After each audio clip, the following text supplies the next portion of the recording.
So an NFL head coach called Oklahoma quarterback Baker Mayfield, quote, over the top cocky.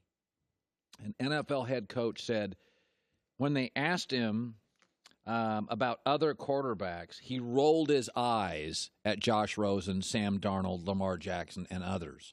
Rolled his eyes. Last week at the Combine, it should be duly noted that Albert Breer, a great NFL reporter, says Baker Mayfield turned some GMs and scouts off. He rubbed some people the wrong way at the Senior Bowl, so this is going to be an interesting week when it comes to the interviews. And it wasn't that he acted out or there was any sort of outburst or anything like that. There's a defiance to Baker Mayfield. And the guy you saw walking up the sideline against Kansas, the guy who carried himself with a chip on his shoulder, that's who he was in these meetings. And you have to remember, lots of these coaches and general managers come to the Senior Bowl, come to the Combine with the expectation that these guys are going to treat it as a job interview, that they're going to dress themselves up and put on their best face. That's not who Baker really was in Mobile. It was a little bit more of, the feel of, this is who I am, take it or leave it. And there is a difference, we all know this, between cocky and arrogant. There's a difference between saying, if you're asked about other quarterbacks, I'm great and, I like my chances against all the other guys. That's Sam Darnold. The opposite is Baker Mayfield. So we thought we would play a game today.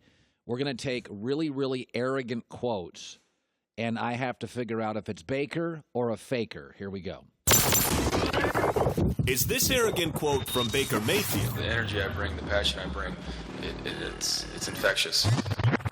Or from somebody else that's equally cocky? There's two things I really like to do, and that's whoop ass and look good. It's time for Baker or Faker. This is so good.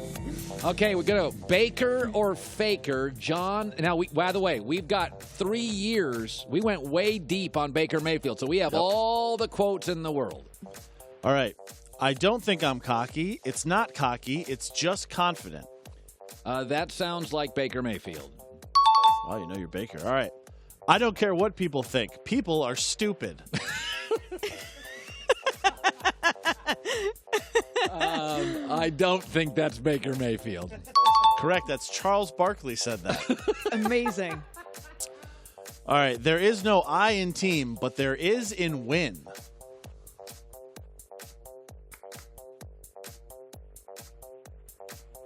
That's not Baker Mayfield. Wow, you're good at this. Michael Jordan said that. Yeah. Anybody could have said that. That's actually really smart and funny. I mean, that's like an all-time quote. That sounds like somebody like a sports writer would come up with that. That's a good one. If I were on another team, I'd hate me too. Baker or Faker, I would say that's not Baker Mayfield. That was Baker Mayfield. When did he say that? I don't have a date on it, but I'm going to guess it's, the last few years. I've always been at Oklahoma. All right, last one. You forgot who daddy is. I'm going to have to spank you today.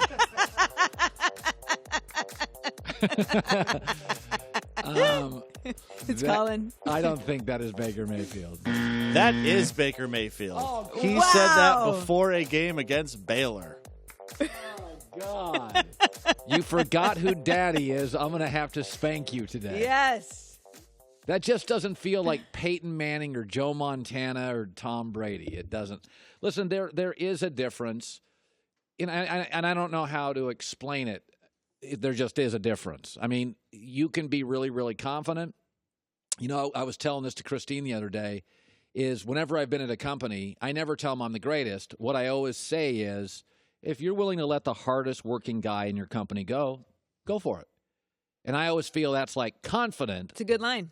It's like, yeah, I mean, if you're comfortable with that as a manager, then you should let me go. But I've never said, yeah, I'm great.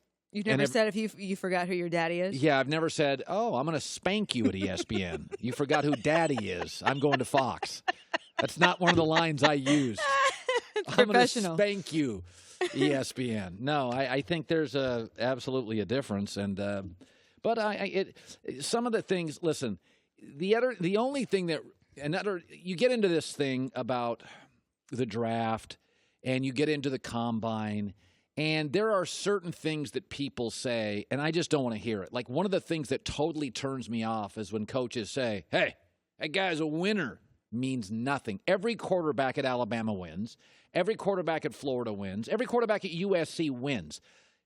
Danny Werfel, when Mike Ditka, love him, but he got outdated fast, drafted Danny Werfel, and everybody that I knew in the NFL was like, Danny Werfel's not an NFL quarterback. He's not an NFL quarterback. He's not a Canadian Football League quarterback. And Ditka's thing was, well, he's a winner. It's not just the players saying dumb stuff. Football people say dumb stuff. Just a winner doesn't mean anything. Let's be honest. Oklahoma, USC, Alabama, Ohio State, they win. That's what they do. The system's built to create dynasties. Duke and Kansas, they win. Every Duke basketball player is a winner. It doesn't mean he's going to transcend the NFL. So it's not just players and kids saying stuff.